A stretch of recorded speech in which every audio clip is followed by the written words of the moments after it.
مرحبا.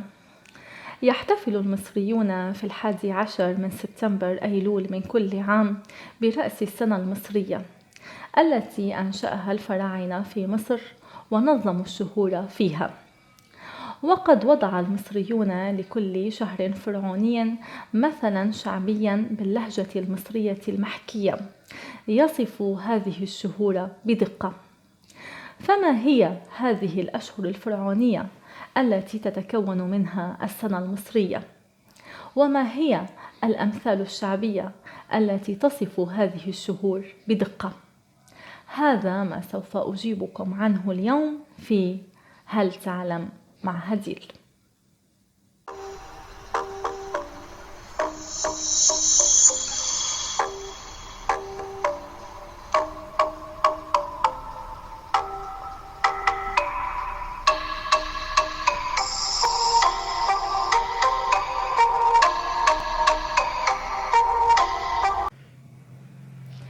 هل تعلم أن أول شهر فرعوني من السنة المصرية يسمى شهر توت؟ يبدأ هذا الشهر في 11 من سبتمبر أيلول وينتهي في 10 من أكتوبر تشرين الأول.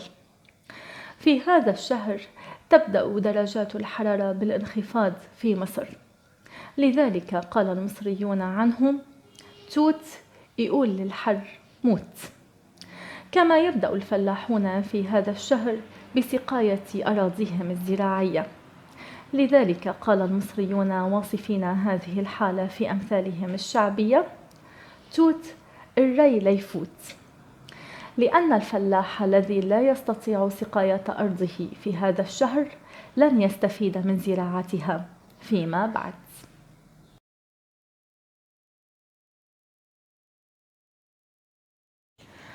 الشهر الفرعوني الثاني من السنة المصرية يسمى شهر بابا. يبدأ هذا الشهر في 11 من أكتوبر تشرين الأول وينتهي في 10 من نوفمبر تشرين الثاني. في هذا الشهر يكون الطقس باردا في مصر، لذلك قال المصريون إذا جاء بابا ادخل واقفل البوابة. كما يبدأ الفلاحون في هذا الشهر بزراعة أراضيهم. يقول المصريون واصفين هذا العمل في أمثالهم الشعبية إن صح زرع بابا يغلب النهابة، وإن خاب زرع بابا ما يجيبش ولا لبابا، أي أن الزراعة واجبة في هذا الشهر، وأن كثرة المحاصيل الزراعية تكون مربحة مهما نهب وسرق منها.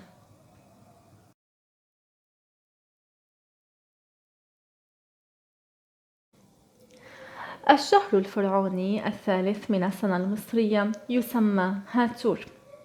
يبدأ هذا الشهر في 11 من نوفمبر تشرين الثاني وينتهي في 9 من ديسمبر كانون الأول. في هذا الشهر يبدأ الفلاحون المصريون بزراعة القمح في أراضيهم. يقول المصريون عنه هاتور أبو الذهب المنثور، ويقصد بالذهب المنثور القمح.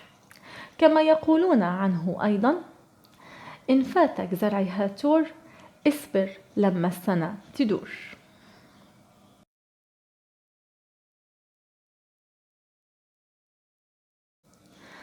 الشهر الفرعوني الرابع من السنة المصرية يسمى كيهاك، ويسمى أيضا كياك. هذا الشهر يبدأ في 10 من ديسمبر كانون الأول وينتهي في 8 من يناير كانون الثاني.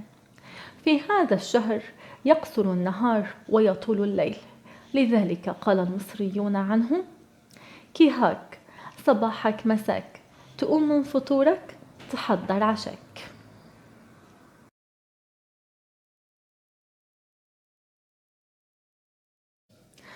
الشهر الفرعوني الخامس من السنة المصرية يسمى طوبة. هذا الشهر يبدأ في 9 من يناير كانون الثاني وينتهي في 7 من فبراير شباط. في هذا الشهر تشتد البرودة في مصر ويكثر المطر وتخصب الأراضي الزراعية.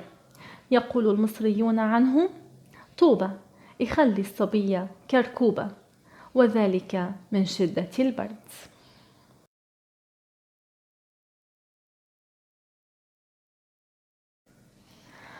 الشهر الفرعوني السادس يسمى أمشير.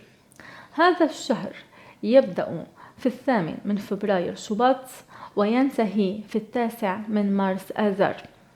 في هذا الشهر تبدأ الزوابع وتشتد الرياح في مصر. يقول المصريون عنه: أمشير أبو الزعابيب الكتير، ياخذ العجوزة ويطير. كما تبدأ في هذا الشهر المياه الجوفية بالتدفق إلى الآبار. يقول المصريون في أمثالهم واصفين تلك الحالة: إن هل لأمشير أعجن من البير.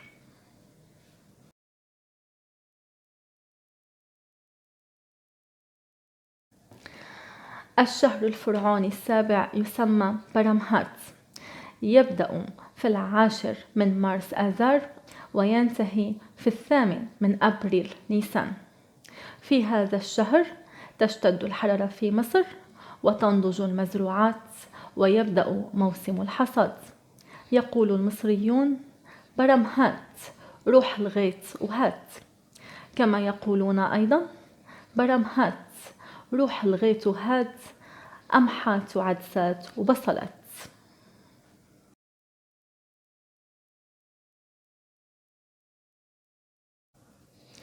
شهر برمودا يبدأ في 9 من أبريل نيسان وينتهي في 8 من مايو أيار. في هذا الشهر يستمر موسم الحصاد في مصر. يقول المصريون واصفين هذا العمل في أمثالهم: برمودا دق العمودة، أي أن الفلاحين يبدأون بدق وتجهيز القمح بعد حصاده.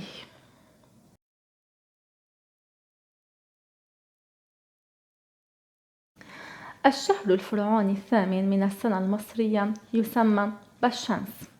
يبدأ هذا الشهر في 9 من مايو أيار ويستمر لغاية 7 من يونيو حزيران.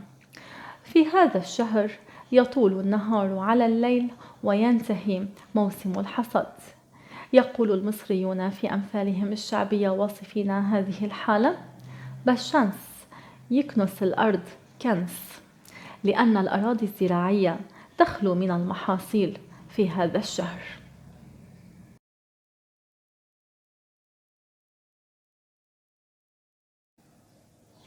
شهر بؤونة يبدأ هذا الشهر في 8 من يونيو حزيران وينتهي في 7 من يوليو تموز.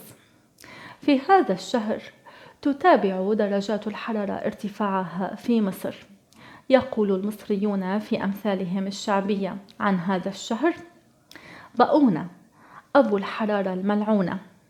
كما يقولون: بؤونة تنشف المية من المعونة، أي أن المياه تتبخر من الأواني المعدنية وذلك بسبب الحرارة المرتفعة. كما يبدأ المصريون في هذا الشهر بتخزين المؤونة في منازلهم. يقول المصريون: بؤونة نقل تخزين المونة.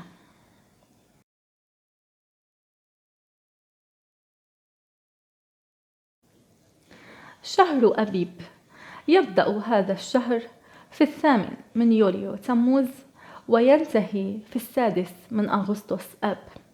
في هذا الشهر تبلغ درجات الحرارة ذروتها من الارتفاع في مصر.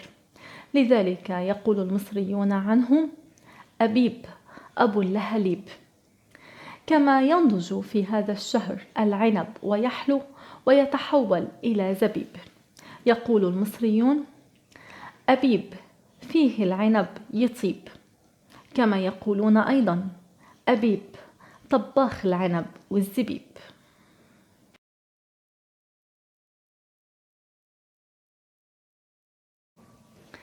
شهر مسرى.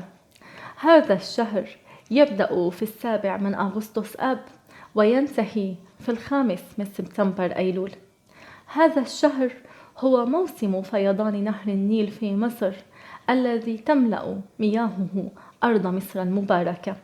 يقول المصريون عنه: مسرى تجري فيه كل ترعة عسرة.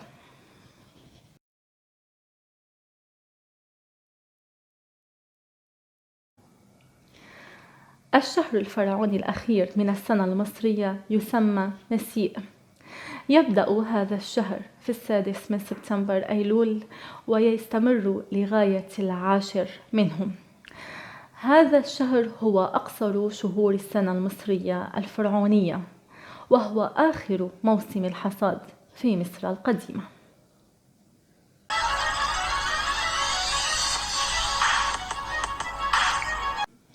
والآن إلى معلوماتنا الغريبة لهذا اليوم.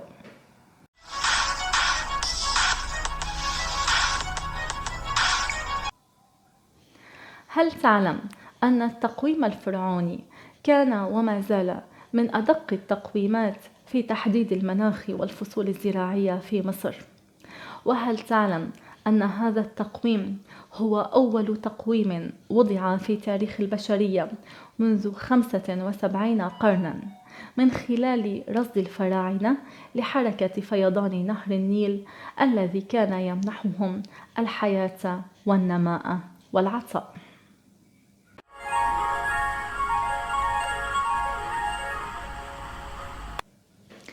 وفي نهاية هذه الحلقة، وقبل أن أطرح عليكم سؤال اليوم، سأجيبكم عن سؤال الحلقة الماضية الذي كان: ما هي فوائد استخدام النور للحشرات المضيئة سراج الليل؟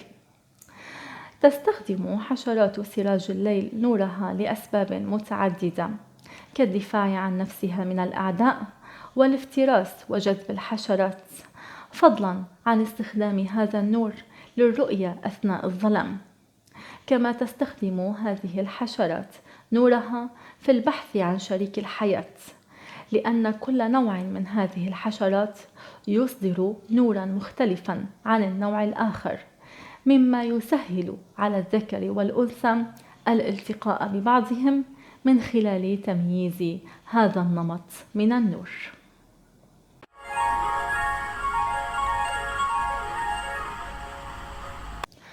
أما سؤال حلقتنا لهذا اليوم فهو: ما هو العام الفرعوني الموافق للعام الميلادي 2021 في التقويم الفرعوني من السنة المصرية الحالية؟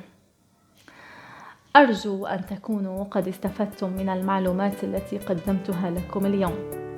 إذا أردتم رؤية المزيد من المعلومات، أرجو منكم الاشتراك في قناة هل تعلم مع هديل، وذلك من خلال الضغط على مربع الاشتراك الأحمر وتفعيل الجرس ليصلكم كل جديد. إلى اللقاء.